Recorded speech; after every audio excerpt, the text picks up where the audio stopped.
श्रीलंका के संसदीय चुनाव में राष्ट्रपति दिसानायके के गठबंधन की प्रचंड जीत, 225 में से 159 सीटों पर कब्जा। श्रीलंका के आम चुनाव में नेशनल पीपुल्स पावर ने शानदार जीत दर्ज की है। इस गठबंधन को 225 में से 159 सीटों पर जीत मिली है। गठबंधन का नेतृत्व श्रीलंका के राष्ट्रपति अनुराकुमार दिसानायके कर रहे हैं। तमिल बहुल क्षेत्र में भी एनपीपी को भारी जन समर्थन मिला है। उधर राजपक्षे परिवार की पार्टी का चुनाव में सफाया हो चुका है। श्रीलंका के संसदीय चुनाव में राष्ट्रपति अनुराकुमार दिसानायके के गठबंधन ने प्रचंड जीत दर्ज की है। दिसानायके के नेतृत्व वाले गठबंधन नेशनल पीपुल्स पावर एनपीपी ने 225 संसदीय सीटों में से 159 सीटों पर जीत दर्ज की है।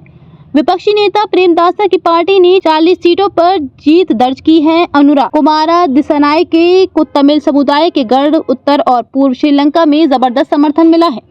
माना जाता है कि श्रीलंका में आम चुनाव में जनता मौजूदा राष्ट्रपति की पार्टी का ही समर्थन करती है। राष्ट्रपति चुनाव के बाद होने वाले संसदीय चुनाव में ये ट्रेंड जरूर देखने को मिला है। एनपीपी को 2/3 बहुमत मिला है। ये श्रीलंका के इतिहास की सबसे बड़ी जीत में से एक है।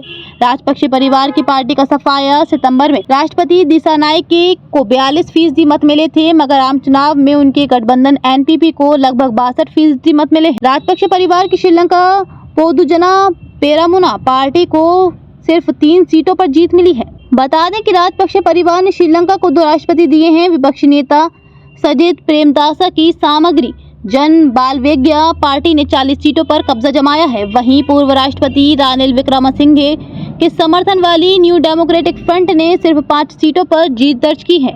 नई सरकार के सामने चुनौती। राजनीतिक विश्लेषकों का मानना है कि इन चुनाव परिणामों से श्रीलंका में राजनीतिक स्थिरता आएगी। हालांकि नई सरकार को कई चुनौतियों का भी सामना करना पड़ेगा।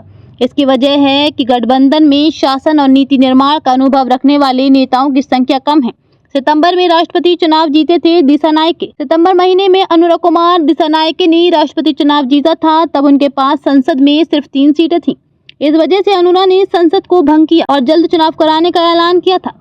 श्रीलंका में राष्ट्रपति की कुर्सी पर दशकों से राजनीतिक विरासत वाले परिवारों का कब्जा था। हालांकि अनुरा एक सामान्य परिवार से आते हैं। उनके परिवार की कोई राजनीतिक पृष्ठभूमि भी नहीं है। आर्थिक संकट से जूझ रहा Sri Lanka. Colombo think tank centre for policy alternatives की शोधकर्ता भवानी फोंसेका का कहना है कि राष्ट्रपति के पास अब सुधारों के आगे बढ़ाने के लिए एक बड़ा जनादेश है, मगर लोगों को भी बड़ी उम्मीदें हैं। बता दें कि 2022 में विदेशी मुद्रा की भारी कमी की वजह से श्रीलंका आर्थिक संकट की चपेट में आ गया था। देश अब भी आर्थिक संकट से जूझ रहा है।